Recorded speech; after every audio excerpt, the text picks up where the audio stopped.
अगर आप अमरनाथ और उत्तराखंड के चारधाम यात्रा का रजिस्ट्रेशन, हेलीकॉप्टर टिकट बुकिंग और एक बेहतर टूर पैकेज सर्च कर रहे हैं तो स्क्रीन पर दिख रहे नंबर पर अभी कॉल कीजिए। जी हाँ, हम रजिस्ट्रेशन भी करवाते हैं, हेलीकॉप्टर का टिकट भी बुक करवाते हैं और यात्रा के लिए स्टैंडर्ड, डिलक्स और लग्जरी टूर पैकेज भी देते हैं। तो चलिए अब वीडियो को स्टार्ट करते हैं। तो हर साल बहुत से भक्त केदारनाथ की यात्रा के लिए जाते हैं। तो इस साल 2024 में अगर आप भी केदारनाथ की यात्रा पर जाने वाले हैं या फिर इसके लिए ट्रिप प्लान कर रहे हैं तो यह वीडियो आपके लिए है। तो इस वीडियो को एंड तक जरूर देखिएगा। सबसे पहले हम बात करते हैं कि केदारनाथ के कपाट कब खुलेंगे। 2024 में लगभग 10 मई को कपाट खुलने वाले हैं। तो ओपनिंग डेट के बाद हम बात कर लेते हैं कि बेस्ट टाइम कौन सा रहेगा। कपाट के गेट ओपन हो जाते ऑलमोस्ट मई के अंदर और यह दिवाली तक खुले रहते हैं। इन बिटवीन आप कभी भी जाकर दर्शन करके आ सकते हैं। इनमें जो सबसे बेस्ट टाइम है वो है मई और जून का, क्योंकि तब आप ओपनिंग सेरेमनी अटेंड कर सकते हैं। और इसमें जो बीच का समय है जुलाई से लेकर मिड सितंबर तक, इसमें मानसून का टाइम होता है। तो इस टाइम को आप अवॉइड कीजिएगा क्योंकि इस समय बहुत बारिश होती है और लैंडस्लाइड की वजह से आधे से ज़्यादा समय तो रास्ते ही बंद रहते हैं। और अगर आप स्नोफॉल देखना चाहते हैं और ऐसे टाइम पर जाना चाहते हैं जब स्नोफॉल हो और आपको स्नो देखने को मिले, मैं आपको रेफर करूंगी कि दिवाली के आसपास प्लान करें। उस टाइम पे स्नोफॉल के चांसेस बहुत ज़्यादा हाई होते हैं। वैसे जो भी आपको कन्वीनिएंट लगता है वो टाइम आप पिक कर लीजिए और उस टाइम की टिकट आप एडवांस में बुक कर लीजिए, क्योंकि लास्ट मोमेंट में टिकट ही नहीं मिल पाती। तो बेस्ट टाइम चूज करने के बाद अब डिस्कस कर लेते हैं कि डॉक्यूमेंट्स क्या क्या लगेगा। डॉक्यूमेंट्स में लगेगा आपका एक आईडी प्रूफ। आईडी प्रूफ में आपका आधार कार्ड हो सकता है, वोटर आईडी हो सकता है, पासपोर्ट हो सकता है, कोई भी आईडी प्रूफ आपके साथ होना चाहिए। दूसरा है आपका यात्रा पास।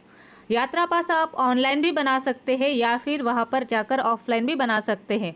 मैं आपको रिकमेंडेड करूंगी कि आप ऑनलाइन ही बना ले, बहुत ही सिंपल प्रोसेस है। और अगर आप जानना चाहते हैं कि यात्रा पास कैसे बनाया जाता है तो इसकी एक वीडियो भी मैं आपके लिए बना दूंगी। इसके अलावा भी अगर आपको यात्रा पास बनाने के लिए कोई भी दिक्कत जाती है तो स्क्रीन पर दिख रहे नंबर पर आपको व्हाट्सएप कॉल या व्हाट्सएप मैसेज करना है।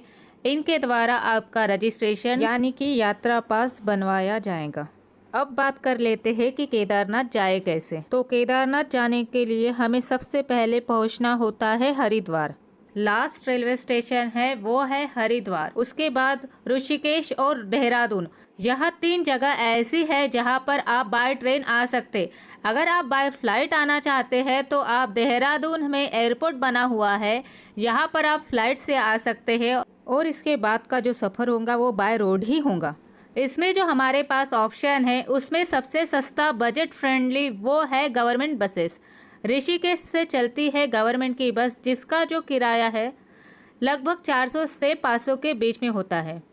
प्राइवेट बस ऋषिकेश भी चलती है और हरिद्वार से भी चलती है। हरिद्वार सबसे बेस्ट रहता है प्राइवेट बस के लिए। यहाँ से किराया जो है वो है 800 से 1000 रुपए तक का है प्राइवेट बस का। और जो बस स्टैंड बना हुआ है वह हरिद्वार के रेलवे स्टेशन के जस्ट अपोजिट में है। तो आप प्रेफर यही कीजिएगा कि आप सबसे पहले हरिद्वार आए। जैसे ही हम रेलवे स्टेशन के बाहर आएंगे तो आपको बस के अलावा शेयरिंग के ऑप्शन भी मिल जाएंगे, जैसे कि टेम्पो ट्रैवलर्स हो गए। बहुत सारे ऐसे ट्रैवल्स कंपनीज होती है जो वहाँ पर अपने टेम्पो ट्रैवल्स चलाती है हरिद्वार से सोनप्रयाग के बीच में, जो 800 रुपये से 1200 रुपये के बीच में चार्ज करती है। उसमें डिपेंड करती है कि कितनी सीट खाली है। आप अपनी ज़रूरत के हिसाब से जो भी आपको सही लगता है वह ऑप्शन आप चूज कर सकते हैं। बट इस वीडियो में हम बजट ट्रैवल्स की बात कर रहे हैं तो बस सबसे बेस्ट ऑप्शन होगा, चीपेस्ट ऑप्शन होगा हरिद्वार से सोनप्रयाग पहुँचते पहुँचते लगभग शाम के 6 से 7 बज जाएंगे। वहां पहुंचने के बाद हमें स्टे देखना है। स्टे आप GMVM की वेबसाइट से बुक कर सकते हैं। यहाँ ऑनलाइन गवर्नमेंट की वेबसाइट है। यहाँ पर आपको डोरमेट्री भी मिल जाएंगे 400 से 500 रुपये में। यहाँ पर आपको 2 ऑप्शन है, सोनप्रयाग के अंदर है और दूसरा है गौरीकुंड के अंदर। आप सोनप्रयाग में भी रूम ले सकते हैं और गौरीकुंड में भी ले सकते हैं। गौरीकुंड में अगर मिल रहा है तो सबसे बढ़िया है, इसको आपको एडवांस में बुक करना पड़ेगा। इसकी बुकिंग हो जाएंगी। इसके अलावा और भी ऑप्शन है, यहाँ पर प्राइवेट होटल भी बने हुए हैं, सोनप्रयाग में भी है और गौरीकुंड में भी है। तो आप होटल में भी स्टे कर सकते हैं। होटल का जो चार्ज होता है लगभग 800 रुपये से 1000 रुपये तक होता है पर पर्सन, और बाकी सीजन के टाइम पर डिपेंड करता है। ऑफ सीजन में यहाँ पर 500 से 600 रुपये तक आपको रूम मिल जाता है। तो आपको जो भी ऑप्शन अच्छा लगता है आपके अकॉर्डिंग वो ऑप्शन आप चूज़ करेंगे। यहाँ पर आप नाइट स्टे कीजिए। नेक्स्ट आपका दिन जल्दी शुरू कीजिए। अर्ली मॉर्निंग 5 से 6 बजे तक अपना सफ़र स्टार्ट कर दीजिए, क्योंकि आपको सोनप्रयाग से सबसे पहले पहुंचना होगा गौरीकुंड, और यहाँ जाने के लिए आपको शेयरिंग से 50 रुपये देकर बोलेरो में जाना होगा। गौरीकुंड पहुंचने के बाद यहाँ से आपका ट्रैक स्टार्ट हो जाएगा। यहाँ से आप स्टिक खरीद सकते हैं, 20 रुपये से 30 रुपये तक की मिल जाएंगी। आपको काफ़ी हेल्प करेंगे ट्रैकिंग करने के लिए। और बजट ट्रैवल कर रहे हैं तो पैदल ट्रैक सबसे बेस्ट रहता है। जो नज़ारे आपको देखने को मिलेंगे, झरने, ये वादियाँ, ये बीच बीच में मैगी खाना, नींबू पानी पीना और यहाँ बैठ के खाने पीने का जो मज़ा है ना, वो अलग ही मज़ा है। आहा, मज़ा आ जाएगा। दूसरा ऑप्शन है घोड़े खच्चर का। तो घोड़े खच्चर का जो सरकारी रेट है वो 2500 रुपये है वन साइड का। वो ऑप्शन आप ले सकते हैं, बट पैदल जाओगे तो ज़्यादा मज़ा आएगा। रास्ते में अगर आप थक जाएंगे तो बार्गेनिंग करके भी ले सकते हैं। फाइनली गौरीकुंड से केदारनाथ की यात्रा आपकी स्टार्ट हो जाएंगी, जो कि लगभग 25 किलोमीटर की होती है। यहाँ पर पहुँचने के बाद आपको 8 से 10 घंटे लग जाएंगे ऊपर तक पहुँचने के लिए। कई बार आपको 12 से 13 घंटे भी लग सकते हैं, बाकी डिपेंड करता है आपकी चलने की स्पीड पर। पूरे सफर में आपको नेचर के जो नज़ारे देखने को मिलेंगे उसमें मज़ा ही आ जाएगा। रास्ते में आपको वाटरफॉल भी देखने को मिलेंगे, जहाँ से आप अपनी पानी की बोतल भी भर सकते हैं। ट्रैक करने के बाद आप शाम में 5 से 6 बजे केदारनाथ धाम पहुँच जाएंगे। आपका जो स्टे है वह आप GM-VM से भी बुक करा सकते हैं।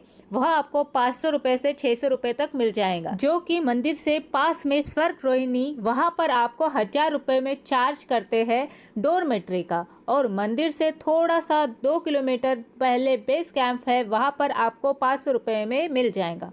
तो आप अपने बजट के हिसाब से देख लीजिए। तो आप क्या करिए, आप अपना सामान वहाँ पे रख दीजिए और चले जाइए मंदिर के पास। देख लीजिए, अगर आप लाइन कम है तो आप दर्शन करने के लिए उसी टाइम पर लाइन में लग जाइए। फिर आप जितना टाइम स्पेंड कर सकते हैं मंदिर के आसपास उतना टाइम आप स्पेंड कीजिए। और नेक्स्ट डे अर्ली मॉर्निंग आप जल्दी उठ जाइए 4 से 5 बजे और दर्शन करने के लिए चले जाइए भैरव बाबा के दर्शन के लिए। आप भैरव बाबा के दर्शन करके आइए, आराम से ब्रेकफास्ट कीजिए, फिर आप नीचे ट्रैक डाउन करना स्टार्ट कर दीजिए। तो लगभग 2 से 3 बजे तक आप नीचे तक पहुंच जाएंगे। उस टाइम आपको सोनप्रयाग गौरीकुंड से आगे के लिए ऑप्शन मिलना मुश्किल है। तो आपको अगर कोई ऑप्शन मिलता है तो आप जा सकते, अदरवाइज मैं आपको यही कहूँगी कि आप नाइट स्टे वही कर लीजिए, सोनप्रयाग, सीतापुर या फिर गौरीकुंड, जहाँ पर भी आपको स्टे का ऑप्शन मिलता है वहाँ पर आप स्टे कर लीजिए। बट मैं कहूँगी कि आप सोनप्रयाग में ही लीजिए, क्योंकि वहीं से बस लगेंगी, फिर आप वहाँ से आप जाएंगे हरिद्वार। एटनरी की बात करें तो इस पूरे सफ़र में आपको 3 रात 4 दिन लगने वाले हैं। पहली रात होंगी सोनप्रयाग में, दूसरी केदारनाथ में और तीसरी अगेन सोनप्रयाग में। चौथे दिन में आप वापस आ जाएंगे हरिद्वार या ऋषिकेश में। इसके अकॉर्डिंग आप अपने वापसी में ट्रेन का टिकट बुक कर सकते हैं। अब बात कर लेते हैं बजट की, क्योंकि पैसा कितना लगेगा तो मैं आपको पूरी लिस्ट दे रही हूँ कि कहाँ पर कितना पैसा लगेगा। यह लगभग 3800 रुपये में आपका पूरा ट्रिप कवर हो जाएगा। थोड़ा ऊपर नीचे हो सकता है एज पर सिचुएशन, पर ज़्यादा डिफरेंस नहीं आएगा। बस 4000 रुपये से 5000 रुपये तक आप बजट ले सकते हैं। मैं उम्मीद करती हूँ कि आपको यह वीडियो ज़रूर पसंद आई होगी। अच्छा लगे तो प्लीज़ इस वीडियो को लाइक ज़रूर कीजिए और हमारे चैनल को सब्सक्राइब जरूर कीजिए और अपने दोस्तों और फैमिली के साथ में इसे शेयर करना जिनके साथ आप केदारनाथ जाना चाहते हैं तो उनके साथ भी जरूर शेयर करना। और कोई भी डाउट हो तो आप मुझे कमेंट कर सकते हैं। हर हर महादेव।